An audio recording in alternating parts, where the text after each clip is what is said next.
যখন তাদের শরীর কাজ করে না তখন তাদেরকে উত্তেজক এমন কিছু পদার্থ দেওয়া হয়, এমন কিছু হাইপারডোজ মেডিসিন দেওয়া হয় যার ফলশ্রুতিতে তারা ব্যাক টু ব্যাক দেখা যায় যে অনেক লম্বা টাইম তারা নাকি সেক্স করতে পারে নাউজুবিন।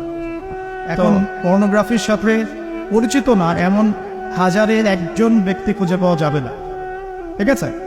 বাংলাদেশের পরিসংখ্যান বলছে যে বাংলাদেশের স্কুল পড়ুয়া প্রায় 77% ছেলে মেয়ে পর্ন দেখে। এটা আবার কথা না, বা আপনি গুগল করেন এবং দিন দিন মেয়েদের পর্ন দেখার প্রবণতা বাড়ছে, এটা লেখা আছে।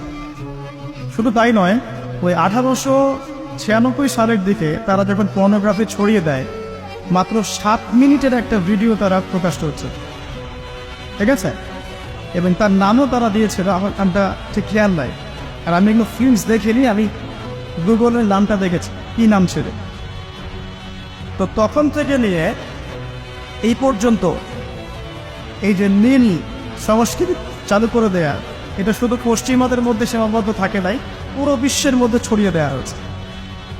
এবং আপনি পরিসংখ্যান দেখবেন যে এই নীল সংস্কৃতিতে সবচাইতে বেশি যারা পারদর্শী তারা হচ্ছে মার্কিন যুক্তরাষ্ট্রে, এবং এই ব্লু ফিল্মস পুরো বিশ্বে একটা ইন্ডাস্ট্রি চালু করেছে, এর নাম হচ্ছে পর্ন ইন্ডাস্ট্রি, ঠিক আছে?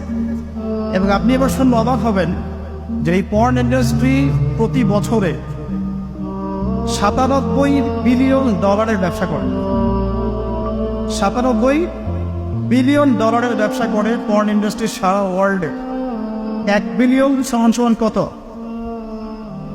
100 কোটি। 1 বিলিয়ন সমান 100 কোটি। 100 কোটি ডলার টাকা দিয়ে হিসাব করে দেখেন কত টাকা হয়। 97 বিলিয়ন ডলারের ব্যবসা হয় প্রতি বছর এই পর্ন ইন্ডাস্ট্রির মধ্য দিয়ে। এবং এই ইন্ডাস্ট্রির ফিল্মসগুলো হলিউড বলিউডের চেয়ে বেশি শ্যুট করা হয়। এবং আমেরিকার লস অ্যাঞ্জেলেস নামক একটা জায়গা আছে না, এটাকে বলা হয় পর্নের স্বর্গরাজ্য। মানে এখানেই সব পর্নের শুটিংগুলো আগে হতো। একটা পর্যায় থেকে সেখান থেকে সরিয়ে ক্যালিফোর্নিয়া নিয়ে আসা হয়েছে। কখন সরানো হয়েছে? যখন সেখানকার প্রশাসন একটা আইন জারি করলো। কি আইন জারি করলো? যে এখানে শুটিং করতে হলে বাধ্যতামূলক কন্ডোম ব্যবহার করতে হবে। নাউজুবিল্লাহ পড়বেন না? তো তারা এটা ব্যবহার করার পক্ষপাতী না, তখন ওখান থেকে ইন্ডাস্ট্রি সরিয়ে ক্যালিফোর্নিয়ার দিকে নিয়ে যাওয়া হয়েছে।